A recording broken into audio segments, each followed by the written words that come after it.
All right. Good morning, everyone. Gary Ryan here with the weekend wrap up here on the Fed League Flash for week 7. And yeah, it's November 26th already. So, yeah, we had quite a few milestones last night. And so we're going to talk about them. Got my handy dandy notes here, and you see them here.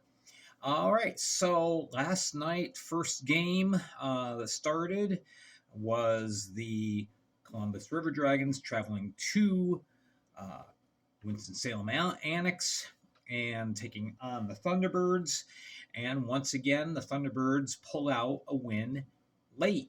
Um, Quite a weekend for the Thunderbirds. And first of all, that's the wrong page.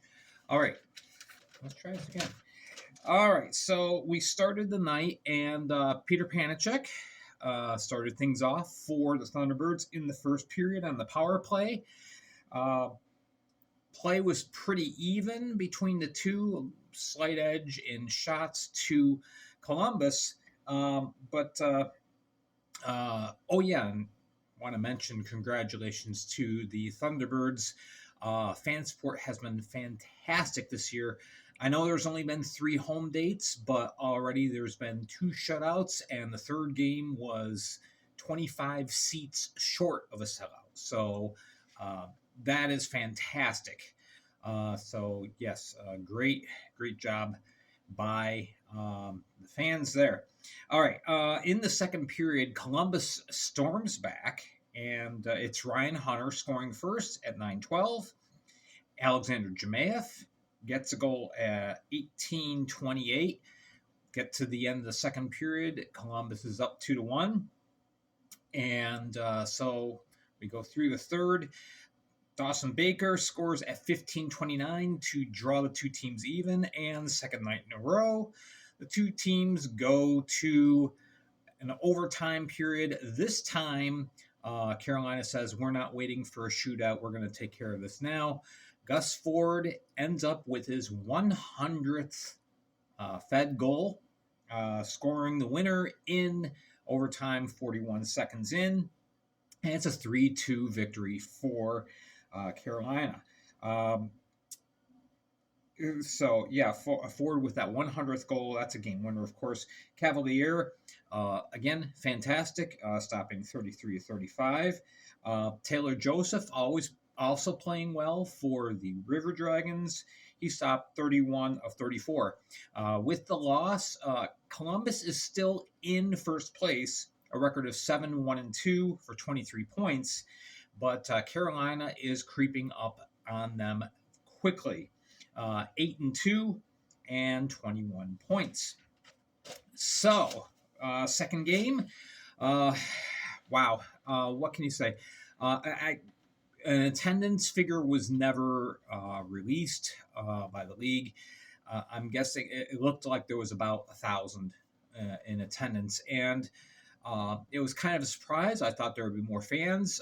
News came out earlier in the day that Tyler Gjurich signed a celebrity contract so he could play.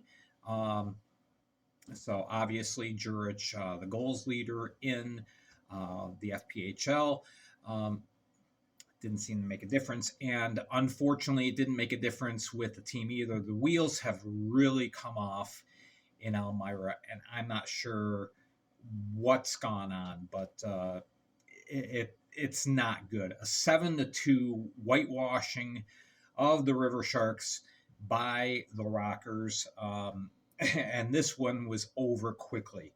Scott Koash, he scores at 250. Declan Conway scores just shortly after that. Brad Ryder scores 643. Jonathan Giuliano on the power play 724. That was it for Kozlowski. He only saved 6 of 10. His night was done. So in came the rookie, Brendan Collette, and he got his first taste of Fed action. Unfortunately, it didn't stop there. The very first shot that Collette faced, was a goal by Colton. So it's 5-0 after one. We get to the second period. Declan Conway scores again.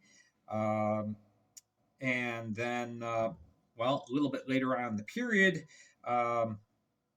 finally, Frank Trezera gets Elmira on the board. So it's not a shutout. Then there's a fight, Stephen Ford and Declan Conway, and Conway gets a match penalty for spearing. This is becoming way too common in the Fed, and something needs to be addressed with all of the players from all the teams. You can't do this. So Conway's given the gate, and on the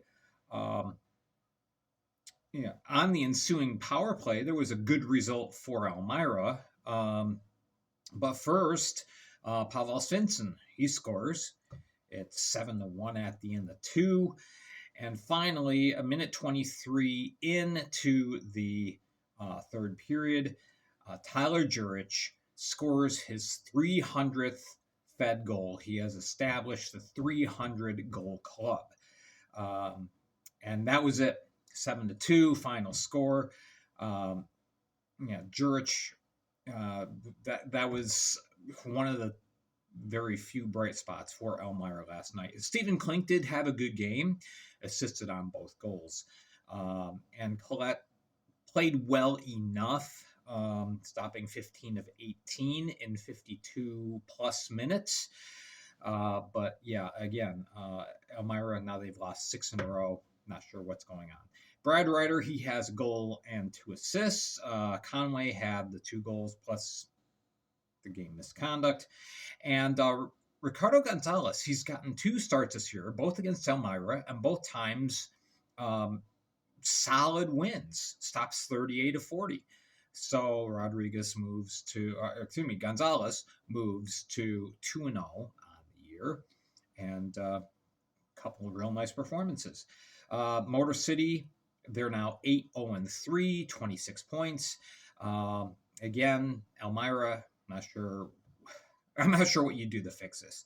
3-7 for 7 points last in the Empire. All right. Danbury and Binghamton, third game of 3 in 5 days. And this goes decidedly to Binghamton, 5-2, although it wasn't decidedly until late in the game. Early in the game, Josh Fletcher scores, and that gives Binghamton a 1-0 lead, but Michael Phalange scores for Danbury to tie things up at the end of 1. Second period, it's Don Olivieri. He's back with a vengeance. Brent Sherwood actually moved him up to forward, and Olivieri says, thank you very much, scores at 3:18, and then scores again on the power play on the 5-on-3, 7:46, and so it's looking like Binghamton's got this easy, but Jonathan Ruiz says, not so fast, wins a face-off to himself, carries the puck in, puts a beautiful backhand behind Sanvecchi, and it's 3-2. So, the Danbury captain, again, doing captain things. So it's 3-2 at the end of 2. Brendan Stanko scores at 9:20 to give Binghamton the 2-goal advantage once again. And then right towards the end of the game, McCollum gets pulled, and Nikita Ivashkin, on a nice spin move, gets an empty netter, his 100th goal in his Fed career. So, yeah, we had Gus Ford, Tyler Gjurich, and Nikita Ivashkin all getting 100 goals last night. So yeah, that's it. It's 5-2, a final score. Binghamton takes 8 of the 9 points this weekend. Nice crowd of 3,600 plus on hand. Olivieri with those 2 goals. Lavecchi stops 39 of 41 for Binghamton, and McCollum stopping 32 of 36 in just over 58 minutes played. All right, so with the loss, Danbury moves to or drops to 6-7-1 for 18 points. Binghamton 10-1-3, 32 points now. All right, on to Mississippi. Port Huron trying to come back after losing the game yesterday, or Friday night, excuse me.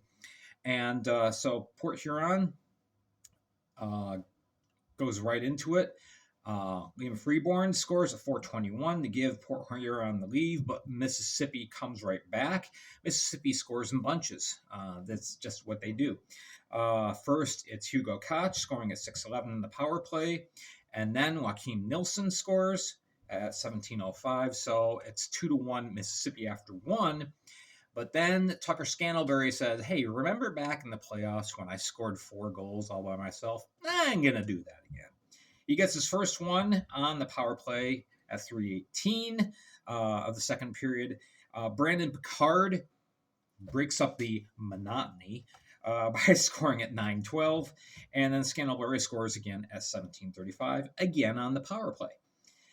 So now it is 4-2 after two.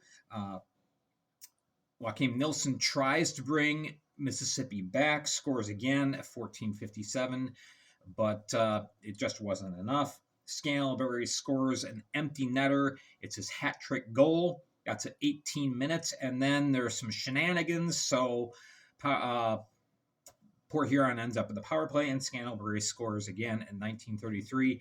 There's some debate as far as whether that was actually Liam Freeborn's goal, but the official scoring is Scantlebury. So Scantlebury ends up with 4 goals, and Freeborn still a very, very nice performance, a goal and 3 assists. And Makar Sokolov, he stops 23 of 26. Meanwhile, Nilsson has another 2 goals. He's climbing the goal leader charts, and Hugo Koch adds a goal. Joe Shepard stops 26 of 31 in 58-48 played. Crowd of 23-41, not bad for a Saturday night down in Biloxi. So there we go. Port Huron now 5-4-1, 18 points. Mississippi 6-5-1 for 18 points in that Continental Division race. And finally, the 2 expansion teams meet again, and this time Blue Ridge makes no doubt about it. They're going to take this one. It's a 3-2 win in the waning seconds. Noah Robinson started the scoring for the Zydeco, 16:23 of the first, and Brendan Hussey adds a goal at 11:34 of the second. So it's Zydeco 2-0. But then it was just all Blue Ridge. And in the last 2 periods, they outshot the Zydeco 36-13. Just amazing. So David Nicoletti scores at 13:42 of the second period. And the third, it's Cody Oakes scoring at 12:10 to tie things up. And the drama right to the last minute. Colton McGuire gets the game winner at 19:52, sneaking the puck past Greg Hussey. And there you go, 3,500 plus on hand. Go away a little bit disappointed, but the Zydeco are playing better. They just need more offense. Anyway, so yeah, Kyle Stevens had 2 assists for the Bobcats, and Christian Pavlas stopped 24 of 26. Meanwhile, Brendan Hussey has his goal and an assist, plus Noah Robinson's goal. And then we had Greg Hussey playing well, 41 of 44 in saves, but it just wasn't enough. Again, Baton Rouge just needs to find a way of generating more offense. So Blue Ridge moves to 3-7-2, good for 10 points. Baton Rouge falls to 2-10 with 5 points. And that is the weekend in a nutshell. Tomorrow, don't forget, we will have stars and standings for you here on YouTube, plus power rankings on Spotify, so tune into both platforms. Remember to follow me here on Spotify and on Facebook as well. Thank you all so much for tuning in. You have yourself a good rest of the weekend and a great week ahead.